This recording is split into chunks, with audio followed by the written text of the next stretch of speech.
You're listening to the Bearded Theologians podcast, hosted by Zach Bechtold and Matt Franks. If you'd like to learn more about the Bearded Theologians, you can go online at beardedtheologians.com, where we have past podcasts, blogs, and a couple items for sale. So check us out, beardedtheologians.com. Thank you for listening, and enjoy this week's show. So this week on the podcast, we're going to be looking at Psalm 116, verses 1 through 2 and 12 through 19, if we get that far. But this is one of the lectionary psalms for this week. And so, Zach, as you've read through that, what are some things that pop to you? Sure. As always, I like to read the scripture for those who are listening and driving and should not be reading. So don't do that. We're a safe, friendly driving podcast. Psalm 116, verses 1 and 2, 12 through 19. I love the Lord because he hears my request for mercy. I call out to him as long as I live because he listens closely to me. And 12 through 19, what can I give back to the Lord for all the good things he has done for me? I lift up the cup of salvation. I'll call on the Lord's name. I'll keep the promises I made to the Lord in the presence of all God's people. The death of the Lord's faithful is as a costly loss in his eyes. Oh, yes, Lord, I am definitely your servant. I am your servant and the son of your female servant. You've freed me from my chains, so I'll offer a sacrifice of thanksgiving to you, and I call on the Lord's name. I'll call the promise I made to the Lord in the presence of all God's people in the courtyards of the Lord's house, which is the center of Jerusalem. Praise the Lord. I mean, this is one of those classic psalms. You're going to get one or the other. You're going to get a lamenting psalm, or you're going to get a celebratory psalm. And this is one of those that brings in this idea of thanksgiving as a sacrifice, thanksgiving as a prayer of just gratefulness to God. And I think that's something we often don't do well in our prayer. We tend to go to what we're grieving, what we're struggling with, what we want from God, rather than just saying, hey, in these moments, I acknowledge the blessings I have. I acknowledge the grief that I've had, and I'm simply just thankful in your presence. And just being here with me through all of this. And I think the verse that just really kind of speaks to me, or not, just caught my attention, is I lift the cup of salvation. I call on the Lord's name. I'll keep the promises I've made in the presence of God's people. And it's just, I guess it's just this, here I am. And all that I am, here we go. That's just kind of where this psalm hits me, in just that vulnerability of God. Thank you. I see that you're present in my life, that you're here. May I be present as well, I guess, is my really rambly way of getting to that point. You know, as you were talking, I was thinking about, like, I'm really big on offering thanks. Sorry, I missed that. Oh, hey, sorry. I don't know why you're... Siri, you're not a part of the podcast. Sorry, stop being a part of the podcast. Stop. My phone's being weird today. But, I'm thinking, like, part of my big deal on praying is giving thanks to God for all circumstances. And in the midst of prayers, when I'm doing a big pastoral prayer, I always make sure that, like, that to me is a big thing. And it's always just, I guess it's because I had a pastor tell me, make sure that you're always thankful. And so I've always just tried to incorporate that into my prayers. The thing that struck me was the first two verses. The thing that's like tugging at my heart was the first two verses. And, I love the Lord because he hears my request for mercy. I call out to him as long as I live because he listens closely to me. And I think about what's going on with the racial tensions in our country and the issues that are going on with that. Like, that just speaks out to me. And if I were to preach this text, I think that's where I would that's where my hat would land. I would talk about how God hears our cries for mercy, and how can we go about making healthy cries for mercy that are inclusive and listening to the other and broadening our horizons, and are opening up our vision more. Because that's what I talked about last week. That was the big push last week, is for us to become more aware of our surroundings and to be open, and that God hears our cries for mercy. And some of that is that, like, some people are in a place right now where they don't know what to do.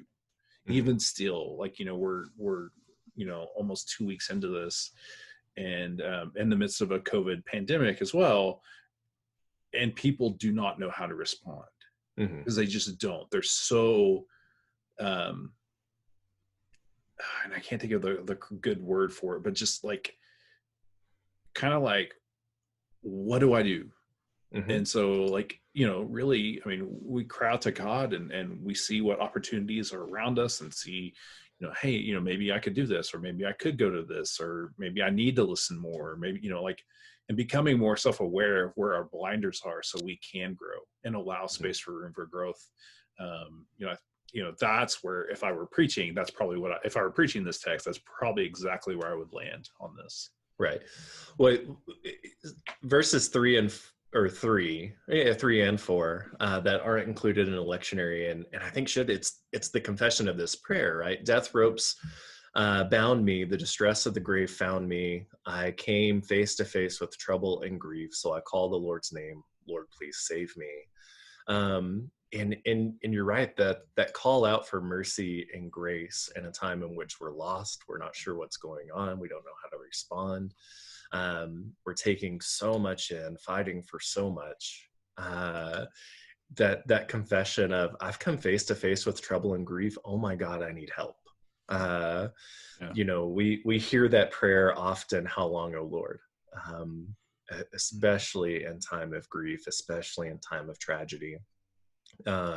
We hear that prayer, how long, O Lord? And this just honest confession of, Lord, please save me.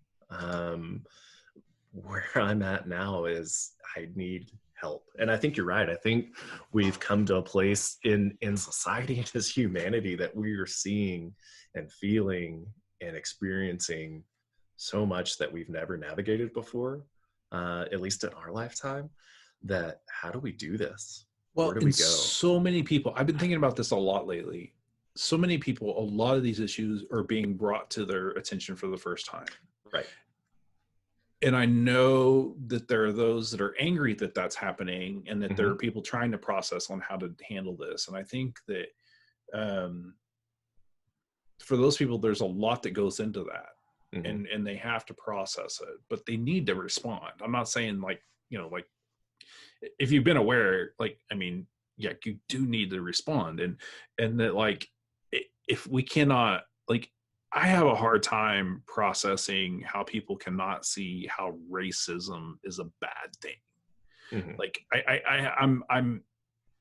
I've had to pray for mercy to not be,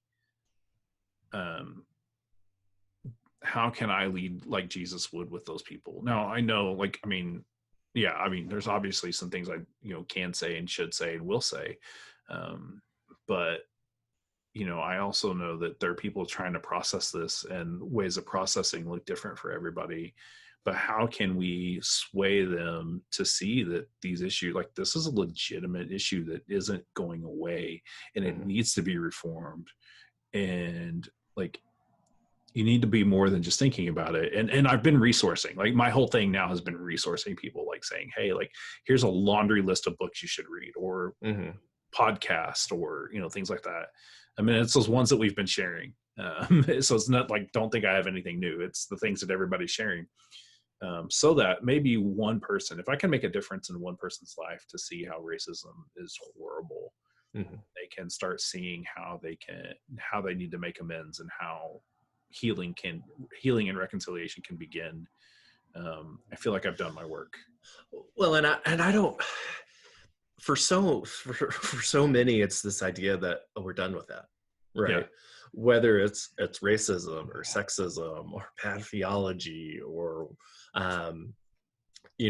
exclusiveness and gender and sexuality, and it's, we fixed that problem, right? And so we don't have to think about it anymore. And it's like, no, these things are still relevant, because they're just because we've learned and moved and spoken to, and we still have to learn. We still have to keep moving forward, and we still have to create space for people to do the same. Because, like you said, there are people out there that are either ignoring racism or saying, "Oh, hey, it's no longer an issue," and you're going, have you turned your TV on? Yeah. Have you done anything? Because it's there. And it's helping them unpack. Right. Like having them understand that the old way of thinking that, that those people are bad. No, they're not. Helping them deconstruct that, right, is like where the hardest work is. Mm-hmm. And it seems like, and I don't know, I may be wrong on this, but it seems like once you can get them through the deconstruction and they can see the reality, it seems to open that up. And to jump back to the Psalm, like we really should, I really think that's where crying out to God, mm-hmm. it comes into handy, and it like can help us see that, like that opening experience of like seeing, just, all right, God, I don't know what to do, God, like help me see this. And hopefully people, when they do that, they open their eyes and see what possibilities may be available, and Right. Well, it's the thing we say about seminary all the time, right? We're drinking from a fire hose. We're deconstructing our embedded theologies and our theologies that we thought we had figured out. And then we have to put all those pieces back together. And it's finding that space to do so. And sometimes we do that well, and sometimes we don't. And when we're bringing things, when we're talking about racism and people are having to deconstruct what they thought wasn't a thing anymore, it's drinking from a fire hose and then trying to pick up the pieces. And so how are we creating that space? How are we crying out to God? How are we doing that? Or are we just are we just hosing people down and leaving them for dead, right? Which is what I think has happened. I think so too. And I think that's why there's such a struggle. And I think some of it is too, is that it's we have to recognize that people are different spaces. Mm-hmm.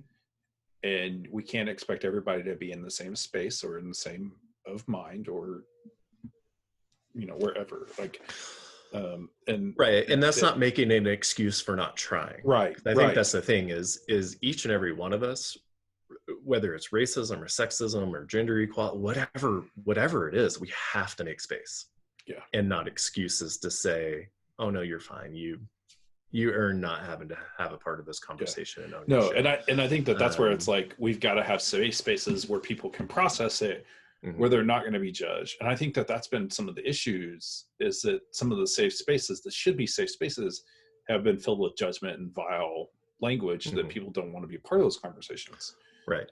But I think those spaces, all safe, yes, judgment, no, right? But uncomfortable, absolutely. Yes. Because if these conversations aren't uncomfortable, we're not having the right conversations. Yeah. We're not pushing ourselves far enough to understand and to learn and to grow. And that's why our system continues to be the way it is, right? Yeah. It hasn't changed because we're not willing to be uncomfortable. Well, it needs to be deconstructed. Mm-hmm. I think it's time. And I think that's what we'll go full circle and bring back to the Psalm again. That's what these Psalms do, right? Is they're deconstructing, they're making the very uncomfortable thing of, holy crap, I've seen death face to face. I've seen grief face to face. It hurts. It's uncomfortable.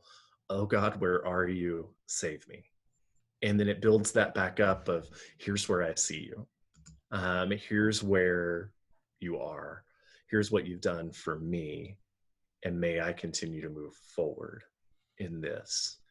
That through our grief and our struggles and our uncomfortableness, I don't know, words are hard. We find things to give thanks for God pulling us forward and out of that. And I think that's where we have to do work, and yes. and that's the struggle within Christianity, is that people view that you don't have to do any work, Right. you know, to get into heaven. And Right. like, no, like it's work within itself. Like, you know, like, yes, but we do need to work. There is, you know, growth needs growth. It's about growth, spiritual development and growth. And that's what, you know, Jesus kind of mirrored that along the way. Like, hey, let me show you how to do this. And like, now, all right, you go do it. And like, all right, so here's how you messed up. Like, let me show you how to do this. But like, and they grew to the point, like, you know, like we could even jump into the, you know, the season of Pentecost that we're in. Like, it's now about being sent out. And so how did they do that? In, you know, like, and I think like for today, like when we think about this, like, you know, asking ourselves, you know, how, you know, where are our blind spots, but also where do we need to seek, you know, how do we go to God for seeking mercy? You know, I think that's where we can land for today. I think so too. So I want to encourage you to go to our website at beardedtheologians.com, check out all of our great content and things that we have available. And so for the Bearded Theologians, I'm Matt Franks. I'm Zach Bechtold. Thanks for checking us out. First, guys, I want you to subscribe and like this video and push that thumbs up. Thank you for listening to the Bearded Theologians podcast. Don't forget to like, subscribe, and share on all social media outlets. You can check out old episodes and more information at beardedtheologians.com. Thanks for checking us out.